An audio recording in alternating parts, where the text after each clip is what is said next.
Welcome to ఐషానీస్ kitchen. ఈరోజు మనం చింతకాయ పులుసు చేసుకుందాం. కావలసిన పదార్థాలు: ఆనపకాయ, బెండకాయ, చింతకాయలు, మిరపకాయలు. ముందుగా చింతకాయ ముక్కల్ని ఉడకపెట్టుకోవాలి. తరిగి పెట్టుకున్న ముక్కల్ని కుక్కర్లో 3 విజిల్స్ వచ్చే వరకు ఉడకపెట్టుకోవాలి.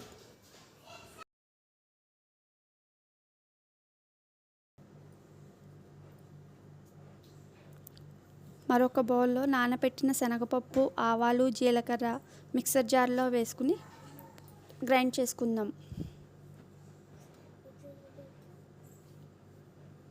ఇప్పుడు చింతకాయల్ని రసం తీసుకుని పక్కన పెట్టుకుందాం.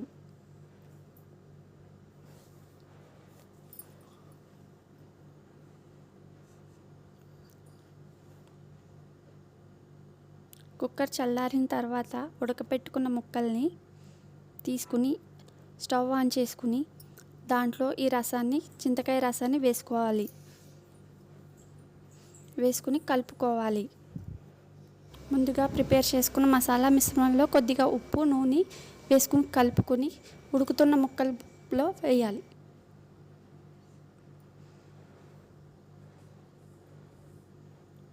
తాలింపుకు కావాల్సిన పదార్థాలు: ఆవాలు, జీలకర్ర, ఇంగువ, ఎండుమిరపకాయలు, కారం, తగినంత ఉప్పు వేసుకుని కలుపుకోవాలి.